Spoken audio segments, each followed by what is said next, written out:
Welcome to the Illuminating Wisdom podcast. I'm your host, Marcia Narine Weldon, and I'm a lawyer, business strategist, corporate trainer, and executive coach. Each week, I'm going to bring you my favorite entrepreneurs, thought leaders, legal professionals, and other coaches who will inspire, educate, and empower you.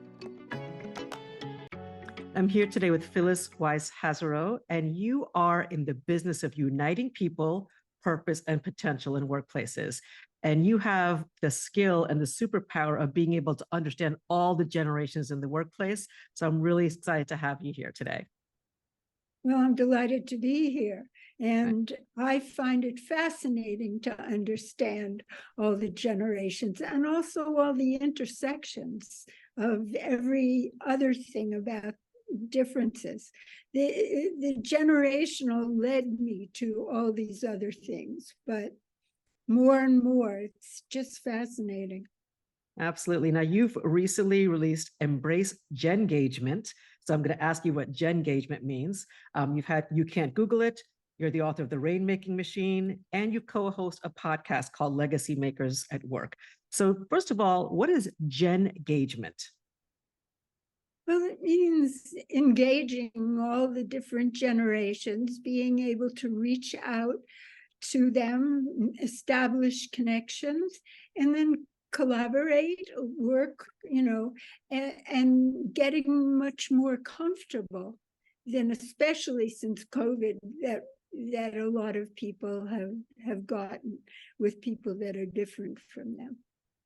So what I want to do, because some people say there's 5 generations of people in the workplace, some people say there's 4, I'd like you to tell us your definition of the different generations. First, give the generation, let's say baby boomers, then say what you think is a myth about that generation, because if we're on social media, there's all these memes and TikTok videos about the different generations. What's the biggest myth you see? And then what is something that's actually true that we should be aware of? So let's start with, we'll start with the oldest generation that's in the workplace right now. So, I mean, in some places, there are even traditionalists, which are older than the boomers. Wow, okay. And some workplaces only have 3 generations or 2. So let's just go through all of them so we can figure out. So, well, there aren't too many traditionalists. So, for the sake of time, we will say. Well, I don't want to leave the traditionalists out, because you're going to have one traditionalist listening in to say, "What about me?" So, what is the traditionalist, and who is in that area? Traditionalists are the people who are older than the boomers. And I want to say to begin with that birth years are really not how we define generations. So that's a myth right there. It's a crutch. And, okay.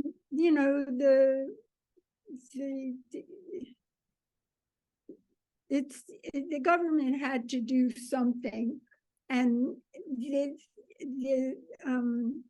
years are really fluid and depends on various things. But generations are defined by the economic, political, social, and cultural influences that people are experiencing in their environment in their formative years. And what's a formative year?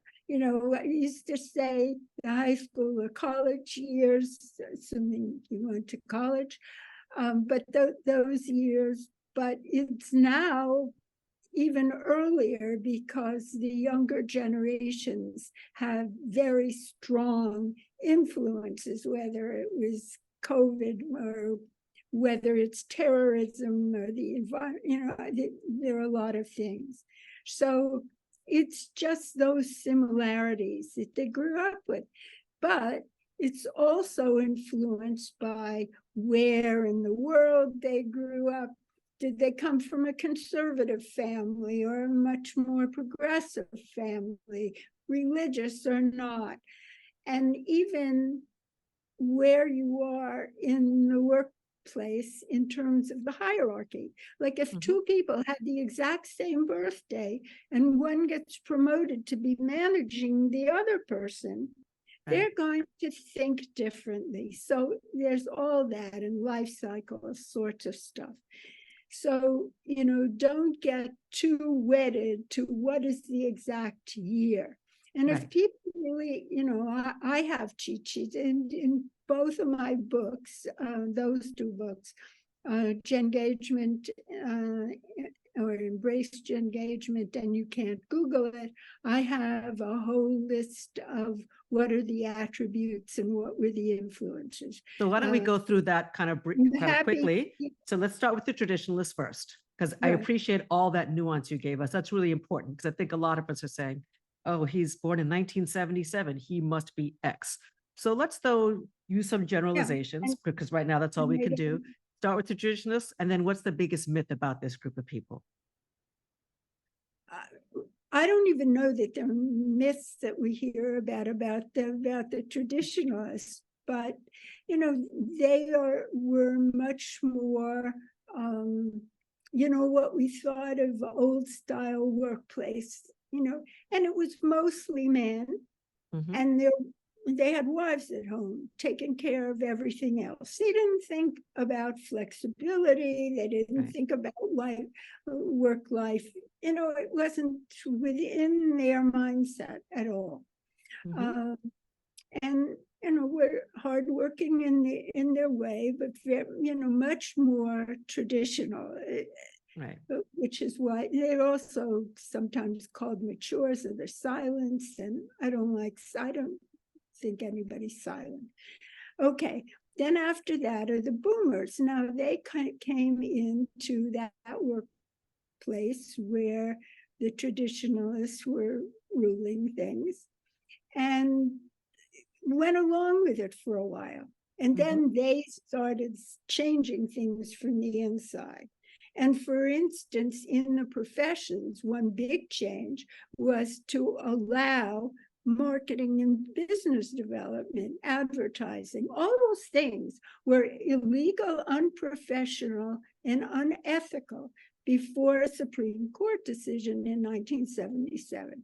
We'll go into that, but I mean, it was a big change in the workplace. So just give us an idea of the age range, even though I know you don't want the generalizations, just for the people who are hearing this for the first time, so they can kind of situate where they might fall. Yeah, so let's say that the boomers on the older end are getting into the late 70s, even hitting upper the 80s, and from late 50s. Okay, so Gen X would be from slightly younger than that. Used to say 55, but every year everybody's getting older. So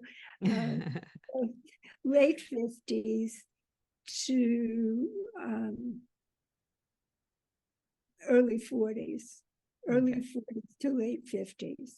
And then the millennials are. So before we go on, what might be a myth about the boomers? So we have the boomers, you have to have the thing saying, okay, boomer, people make fun of them. They're the ones that are probably, like you said, late 50s to early 80s. So what would you say is a myth about them? Then let's go back to the Gen X and then we'll continue. So what's a myth you would say that exists about the boomers? Are they all completely fuddy-duddy, don't know how to use a computer, still living in the Stone Age? Exactly, that's definitely a myth. And in fact, when there was, people would say they didn't use social media and all of that. And when the boomers realized that LinkedIn could be used to get business and to grow business, they were all over it, and the fastest generation to be opening accounts and using it. So it's not that. I mean, some people are technical, some people are not. So it depends, what pressures they had and whether it was their own inclination. And the boomers were hardworking and got very competitive, especially because it was a huge generation. I mean, it still is. You've lost a few now, but so they were competing for, promotions and new positions. So, all right, we want to go on to Gen Now to X? Gen X, which is my generation. So what do we, what's the biggest, because I'm 55 as of the time that we're recording this. What's the biggest myth about Gen Xs? So we've had the traditionalists, we've had the baby boomers, now we're at Gen X, which is people up to about 50, said late 50s, so 40s to late 50s.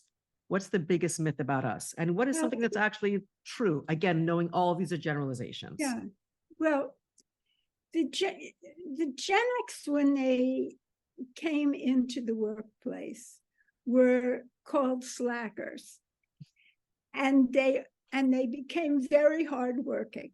And I believe they were called slackers because it was a recession time, and a pretty severe one in the late 80s for a lot of them. And they couldn't get jobs, or they were overqualified for the jobs they got.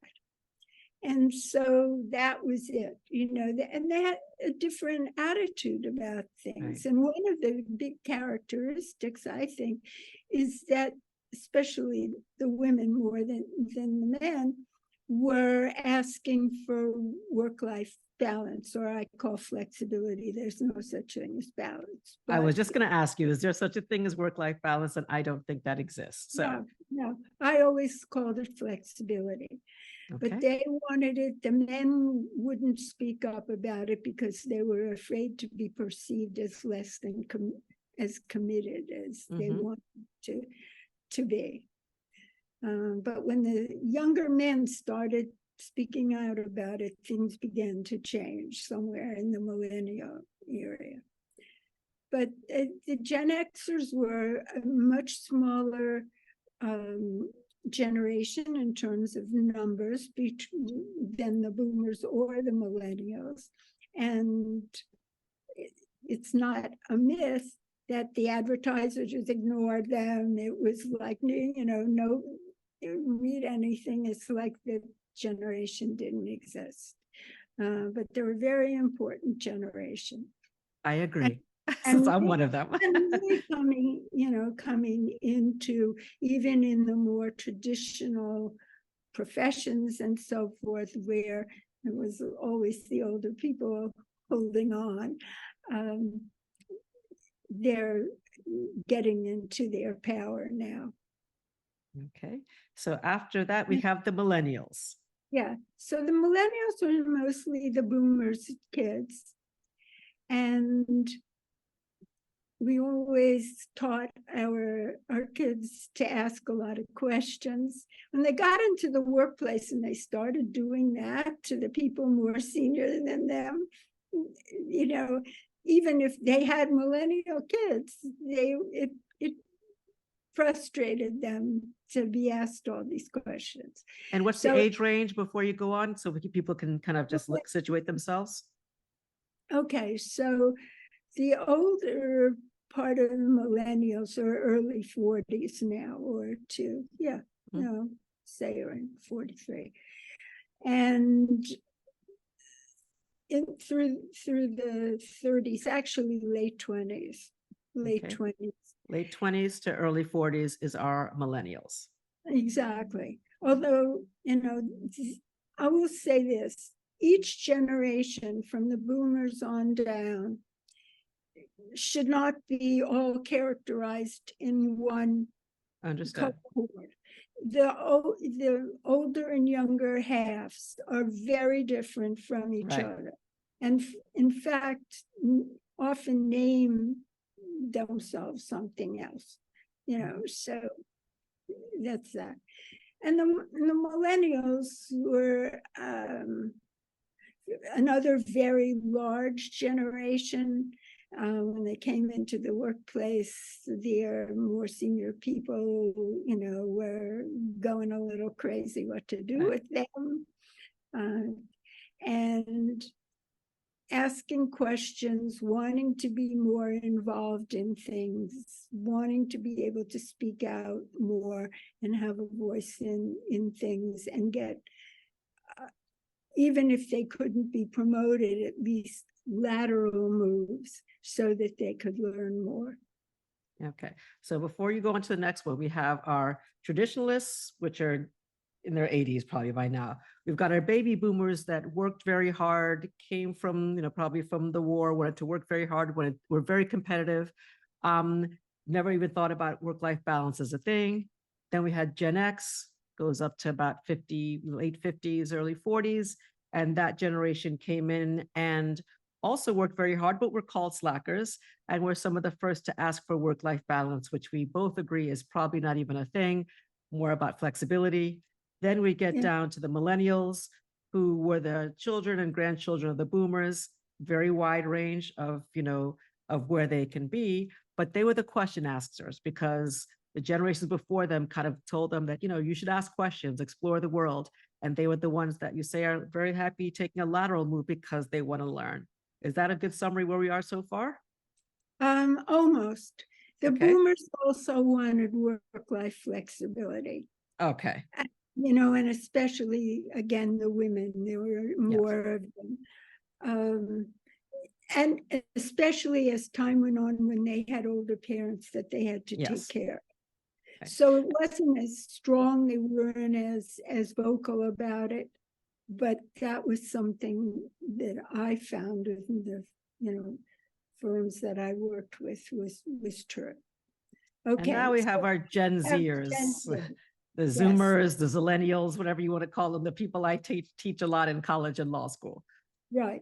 And I think that the law firms are getting nervous about that. And they are really getting scared because suddenly I'm being asked to do, the firms are saying it's the first year that we've had these people and what do we do? And they are definitely vocal. They have a different way of looking at things, but also they came in just the last year or so and had to be working remotely. And it's not, in a lot of ways, they like the remoteness, but what they don't like is that they don't know anybody and nobody knows them in the workplace. This is not good politically. In being an organization and much harder to learn. So they didn't have the mentoring and, the connections that the other generations normally had coming in. And they're also, their formative influences were things like terrorism, COVID, the environment, which is getting worse by the minute. And they feel very strongly and they want to see something done. And they're really into a lot of causes along not only in the environment, but social injustice. And they want to see change and they want their employers to get behind that. So how does that work now? As the time that we're recording this, we're at the end of August of 2023. This episode will probably come out a few months later, but we have people that are saying, everybody's going to come back to work. I know we said you could stay home forever. Then we made it 2 days a week. Then we made it 3 days a week. Now we're making it 4 days a week. And some companies, and for even Zoom is telling people to come back into the office, ironically, right? Definitely. So what does that mean in terms of now people might be in the office more for the first time, or some for the first time, since COVID. What's the recommendation you have for companies of all types and how to deal with not just the different generations, but the intersectionality? There's a difference between, a Black male, a Black female, a Hispanic female who's also Black, a person with a disability who's 35. At some point you might have some managers saying that's an HR thing, but it's really not, right? So what's the recommendation that you have for companies of different sizes about how they can deal with all of these differences in the workplace and how they can embrace them? Well, I think the people have to get to know each other. And what I recommend, and I think to do this in a preventative way rather than having to undo it afterwards, is to give people time and encouragement to get to know people that they don't know, that they don't necessarily work with, It might be in a different practice or a different division. But even the person next door, people are, emailing or Zooming with people who are right next door instead of getting up and getting together, and encouraging them to reflect about what they've learned, to be curious, to learn how to ask good questions, that it's not only what you need to collaborate on a task you're given together as a team, but to know people as humans, because ever since, this was true before, but it really came to the surface since COVID, that people are human beings, they have lives, they're entitled to them, and we have to look at that whole thing and see them in that way. The other thing is about psychological safety. Let's talk about that. How would you define, first let's talk about how you would define psychological safety, because I don't think people talk about this enough. How do you define it? And then please make your point. Well, it means that people should not be afraid to speak and express themselves, their opinions, do it respectfully. Right. Good behavior is important. But if you want to say something and add that to the conversation, that you should not be afraid to do that, or that it would be held against you, and that you get fired or not get a promotion for things. That if it's important, then it should be part of the conversation. So I think that each time people get together in a formal meeting, at least, that there be ground rules repeated. This is how we behave. Either nothing leaves this room, or let people express their opinion and be part of the discussion, and make them feel more at ease. And so you can start off with some more casual conversation, but whatever, to make people feel a little more comfortable, and also to encourage the people who aren't speaking very much to, by calling on them, not as a demand, but encouraging them to speak up and to get to know each other and to get together. Oh, please. No, I was just going to say, if they would take some time to get to know each other outside of that room, that's one thing about if you're on Zoom, and now so many people come into their companies and they're on Zoom anyway. Once they get there, they're physically there. Right. So they might as well be home, right?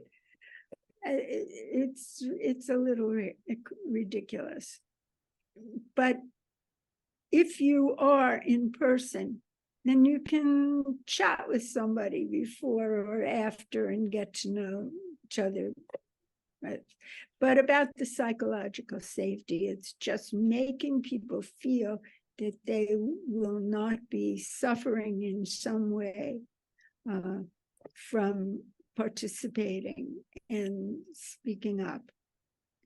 Or to worry if people don't like the way they're dressed. Because it's expressing themselves in some way. Well, let's go there, because you're going to have somebody, whether they're a boomer, a traditionalist, or a Gen X, who's going to say, yeah, but you really can't walk in flip-flops and yoga pants and 100 piercings and tattoos. At some point, we've got to have standards. So where do you draw the line? And let's assume, by the way, that these people are not really facing clients on a regular basis, because most time clients are having conversations by Zoom anyway, or very rarely are clients going into an office anymore. So at what point do companies draw the line on your ability to express yourself and bring your full self to work, whether that's a good thing or not, and having some rules saying, this is the kind of law firm or investment bank or chiropractor's office that we are. And, I know you'd like to express yourself and all your passions, but that's not what's appropriate here. Well, I think there has to be, a decision about where to draw the line. And it will be different in different industries and different occupations. So everybody is not an office worker, for one thing. And, probably more of the population has to be in person because they do something physical in a place where they have to. Right. I'm not talking about those. I'm talking about the people that are in an office. Yeah.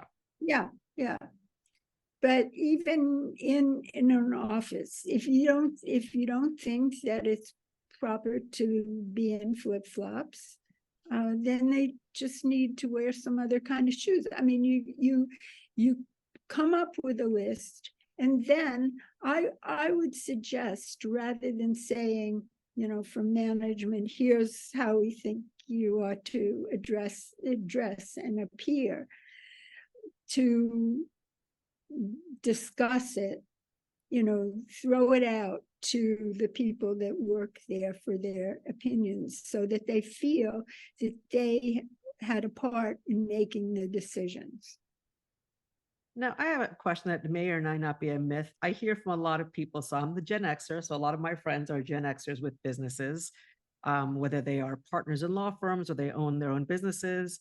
And I hear overwhelmingly that they are very concerned about this younger generation of, I guess, the younger millennials and the, Gen Zers, who they think have put too much balance. Like, I can't show up to work until 10 o'clock because I have yoga at 8:30. Or I have anxiety about driving in traffic, so I need to leave by a certain time. Or please don't reach out to me on weekends. Where's the balance? Is that, because I hear this over and over again. So I think it's not just a matter of, memes and social media myths. I think there is a shift in what the youngest generation that's coming into the workforce thinks is the importance of work. That they don't work to live, or they don't live to work, the things that you kind of hear.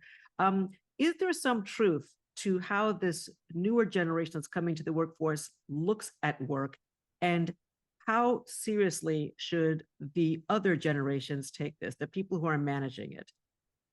Because you have some people saying, well, now that the economy has changed, people are no longer able to phone it in and get pet massages for their cats and dogs and that kind of stuff.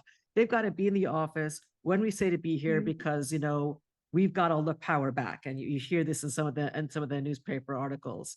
And you find people saying, okay, we're going to toe the line, but once the economy gets great again, we're out because you're not respecting our view of what we think work should be.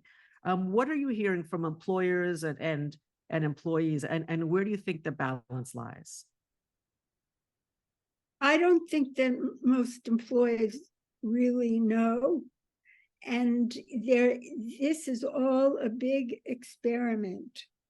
And you'll hear it in my song. I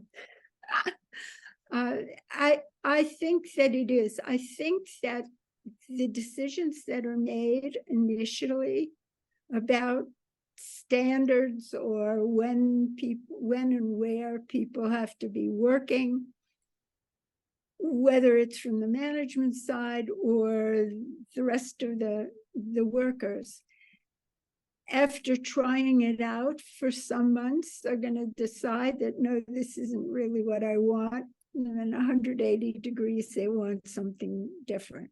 So I think that it shouldn't come as, a demand order, but as much as possible to really discuss it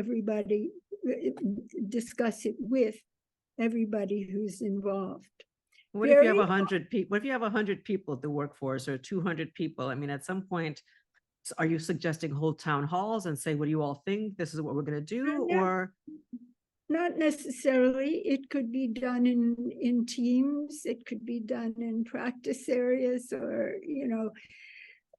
but just to get some input and let them feel they had a voice. Because what I've found, and this was true of millennials as well as Gen Zs, they want to have an opportunity to express their opinion on decisions that affect them. They don't expect that they can demand everything. And again, it depends on different industries and what's necessary.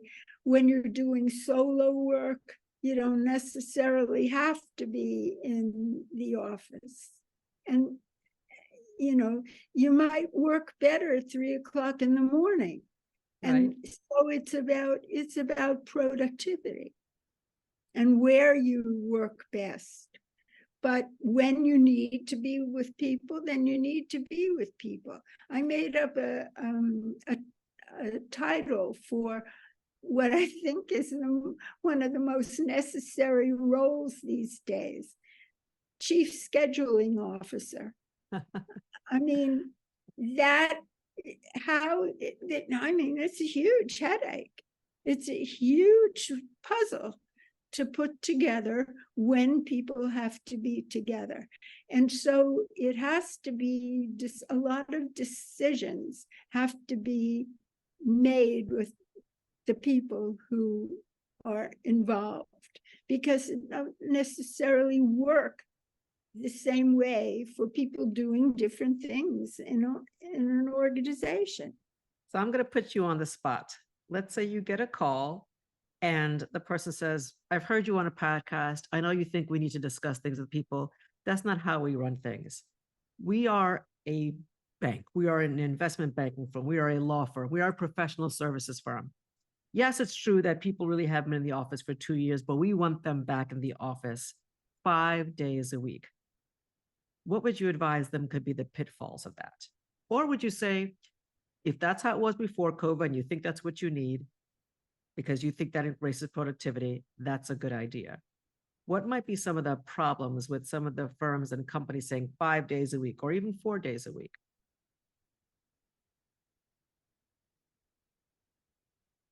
I would say that some people are going to leave. They have been already. So you have to say, well, how would you feel if your most talented people decided to leave? Is it worth it to you to compromise about some of these things when there isn't a real regular reason every day to do things the same all the time?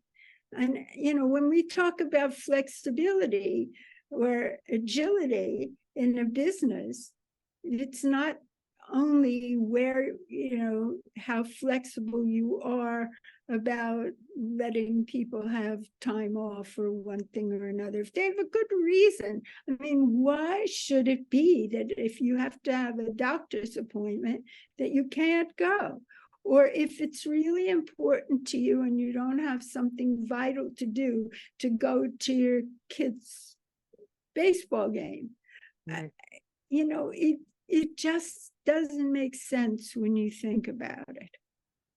And so little by little, they're going to have to get used to change.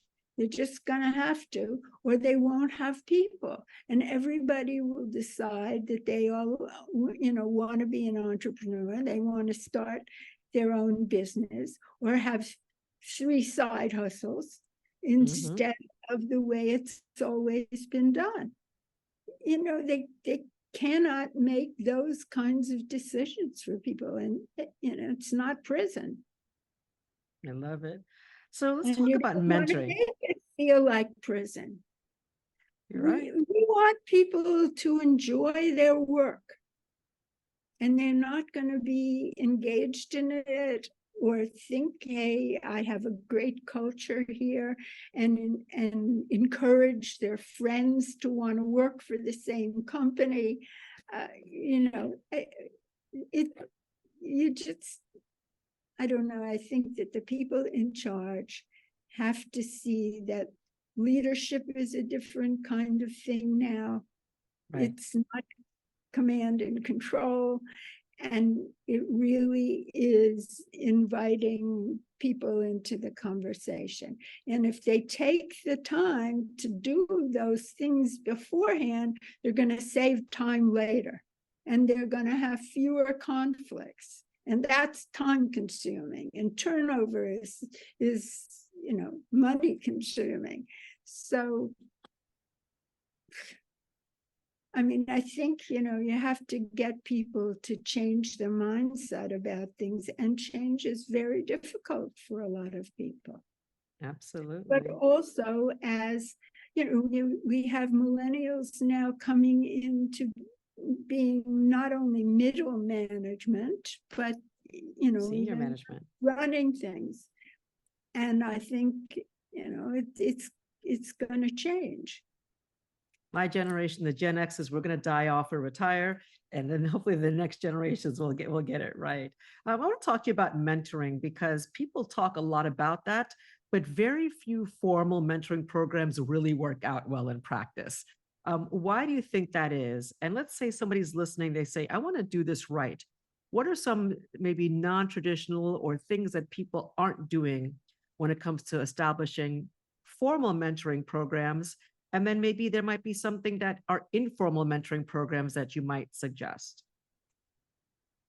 And I have my various ways of,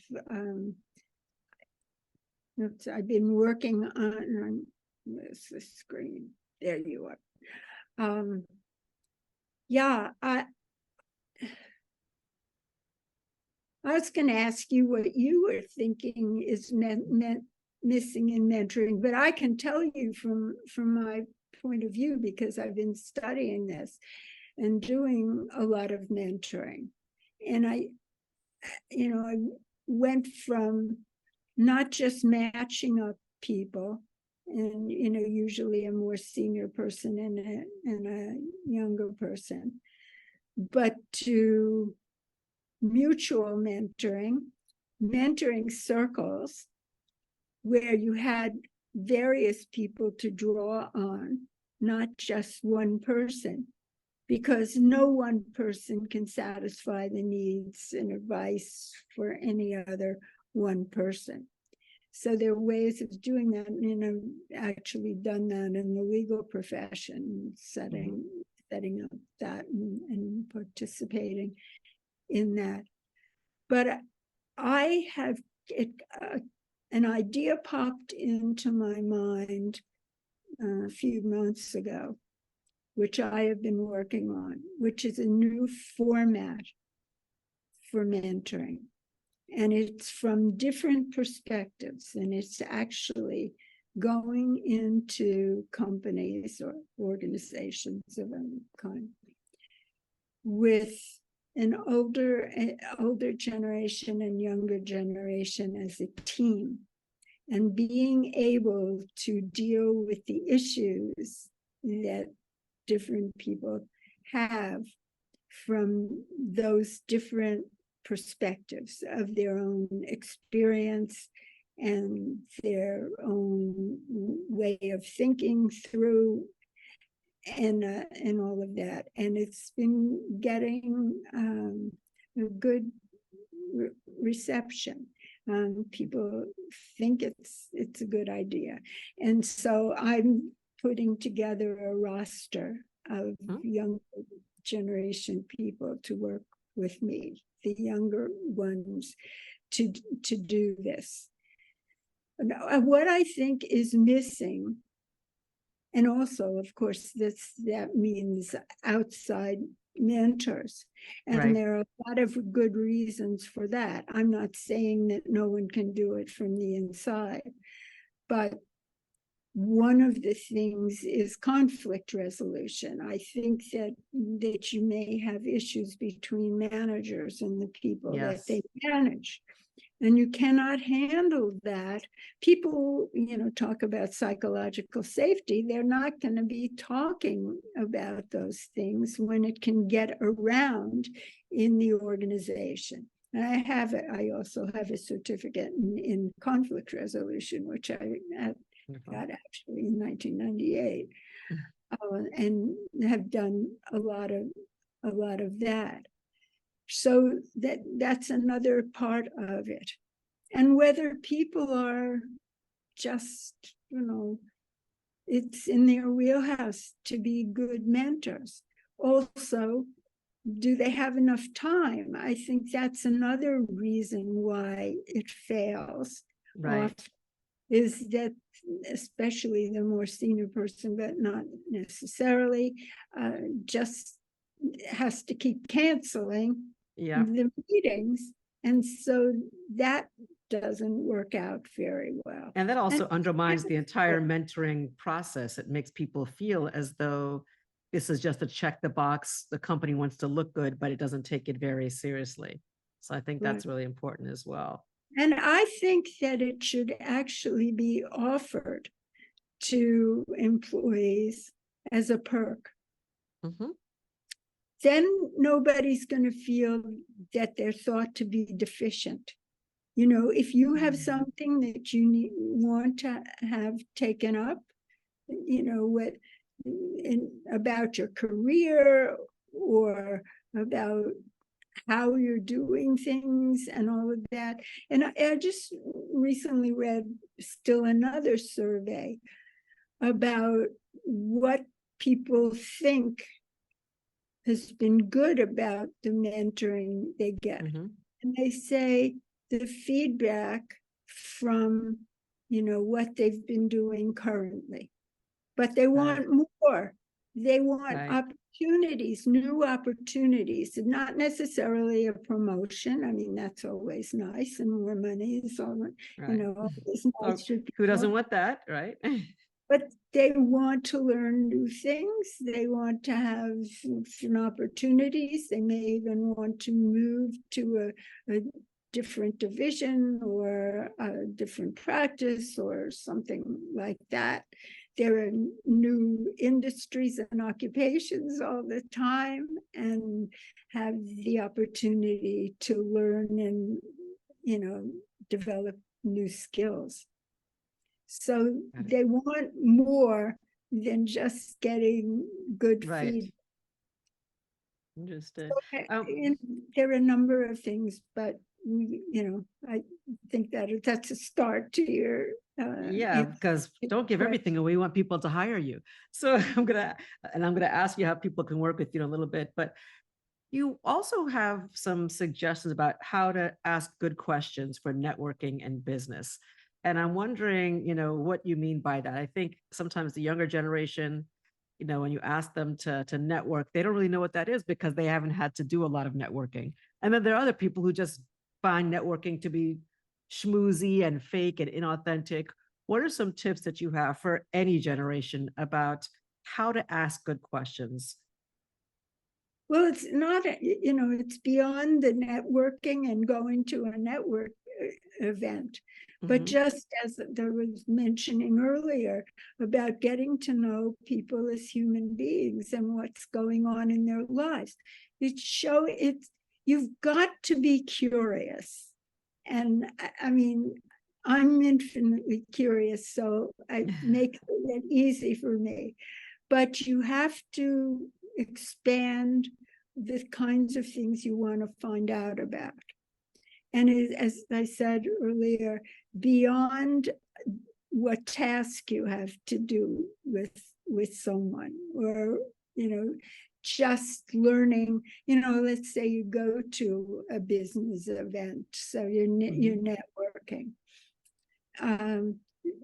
Not necessarily just about what the person does in their job, but it could be, what do you like about it? What are you most interested in? What about the things that you like to pursue do you find fulfilled in what you're doing in your job or not? And if it's not, but you still like your job and you're not planning on leaving it, how do you fulfill those other things? What do you do? So the more you get into these discussions, it leads into building a relationship. As People opposed to want saying, hi, what do you do? I'm a such and such. What do you do? Which is what a lot of people start with, which just is kind of off-putting. Absolutely. And I'm wondering if that's a particularly American thing. I spent probably half my summer in Europe and traveling around, and very few people asked me what I did. They asked what I was interested in, why I was there, what am I looking to do, just about my life in general. And I find when I'm in other places, what you do is secondary to who you are. And I think in the US, what you do is who you are for some people. I think that's correct. It is. We much more define ourselves by what we do. And there are some cultures that really don't like jumping right into that kind of thing, even if you're at a business meeting. Right. In the course that I took on cultural intelligence for my certificate, one of the scenarios that we were dealing with, we saw a video about somebody who was, I think it was an Asian culture that somebody who had business and he was supposed to do a presentation for a group of people in another country. And he wanted, he was there with his deck and he was ready to go right away. And they didn't want to see it. And they started talking and, he tried to get started. And they said, well, let's go out to dinner. And that's not how he looked at things. And he had to learn that they weren't going to listen and watch his presentation. Right. Until they, felt that they were building some kind of relationship. They were asking him questions about his family and, all of that kind of thing. Right. And they wanted that too, to show an interest in them. He should be asking them those kinds of questions. Absolutely.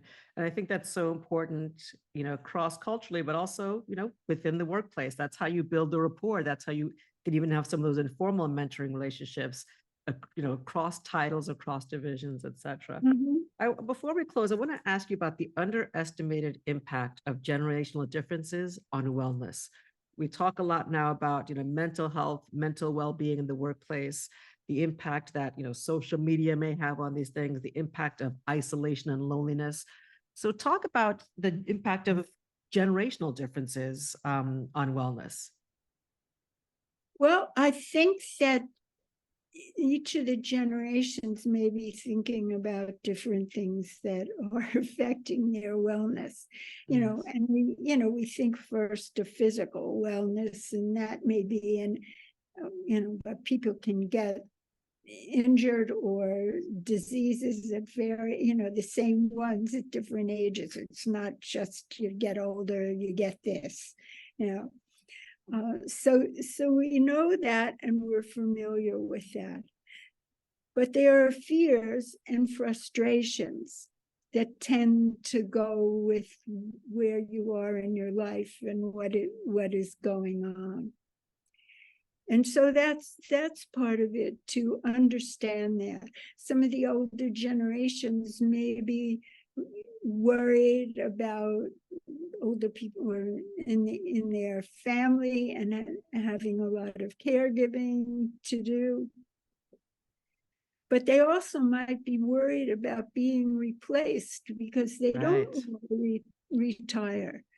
And feeling like they still have a lot to contribute and that they're in good shape and they can, and even if they have to shift their roles, that doesn't mean you have to leave.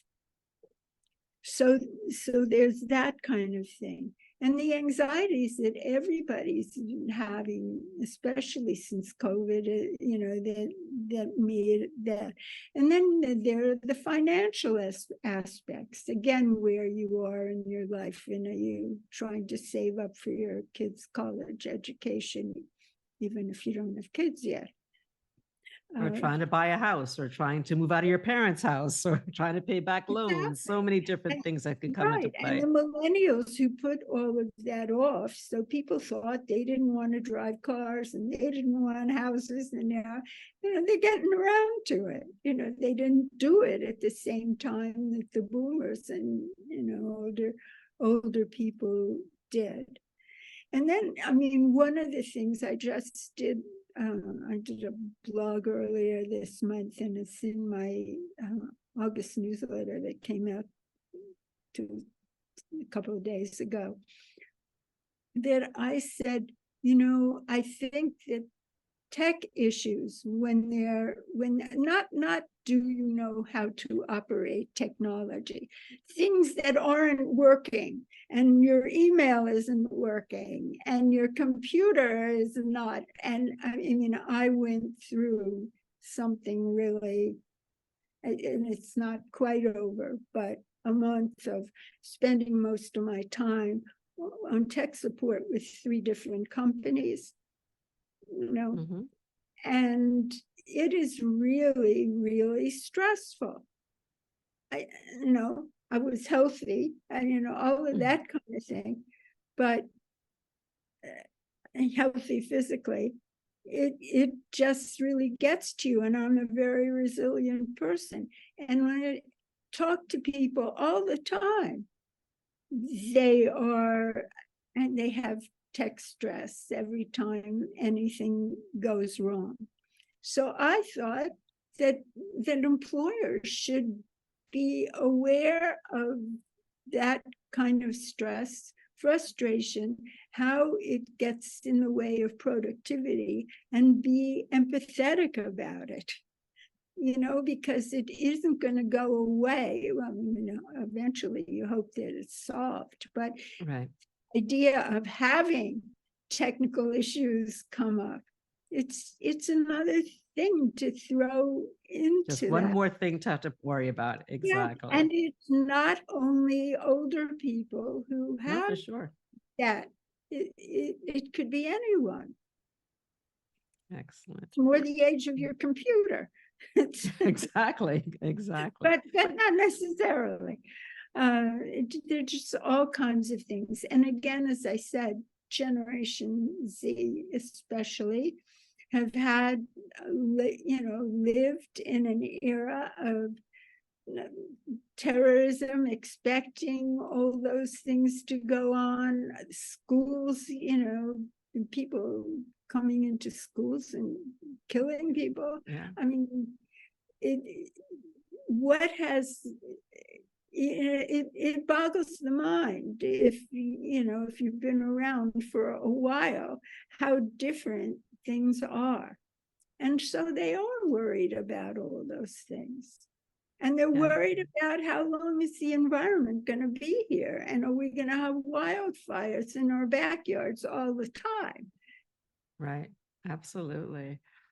Now I want to switch gears for a minute to ask you about inspiration, because I always want people to leave the podcast educated, empowered, and inspired. Is there a book, a song, a mantra, or something that has really affected you that you'd like to share with the audience? Well, in terms of inspiration, yes, like a message. Okay. And it's not necessarily that this particular song that I'm going to mention inspired me toward the message. But I mentioned earlier that we have to experiment, and that everything we're doing is, whether you like it or not, it's happening to you in the workplace. There are experiments going on. We see no end to it. Right. We haven't an answer, and things will change again because there will be other external factors. So Cole Porter wrote in 1933. Now, none of us probably who are listening were around then. I'm a boomer, but that's My mother was born in 1937. I'm sure she's going to listen. So let's get so maybe she might. Okay, well, good, good. And I hope she's a fan of Cole Porter. I love old musicals.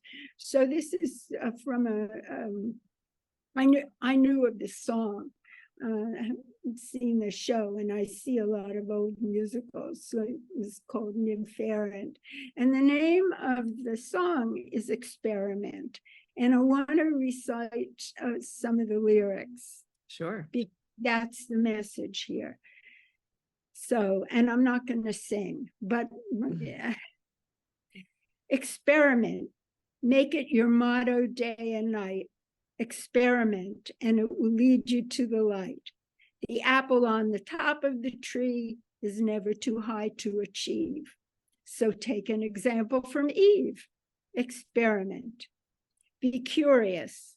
Though interfering friends may frown, get furious at each attempt to hold you down. If this advice you'll only employ, the future can offer you infinite joy and merriment. Experiment, and you'll see. I love that. That is fantastic, because I think sometimes we're so focused on what everybody else says we should be doing. We don't often listen to our own voice or our own intuition. And a lot of times we're afraid to experiment because we might, quote, fail. And I have that in air quotes for people who are listening on the radio or on a podcast server. So I love that. And if people want to work with you, they want to help figure out how can they manage all these generations in the workplace, or they want to figure out how to set up a mentoring program, or they just want to be better managers of people, or better leaders, because I think you can be a leader even if you don't manage anybody. How can they work with you? The how, or how to reach me? How to reach you. Oh, okay. So let's start off with my email, and I'm sure you'll have this in show notes. It'll be in the show notes for sure. Something like that. So my email address is P, as in Peter, WHASEROT, as in my last name, at PDCOUNSEL.com.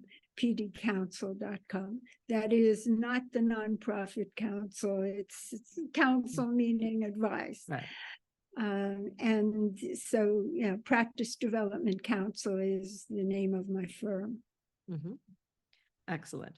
So we will put those down there. And you've also been generous enough to offer a free 20-minute consultation for people who want to get to understand about cross-generational workplace issues and challenges, and so that you can turn them from challenges to triumphs.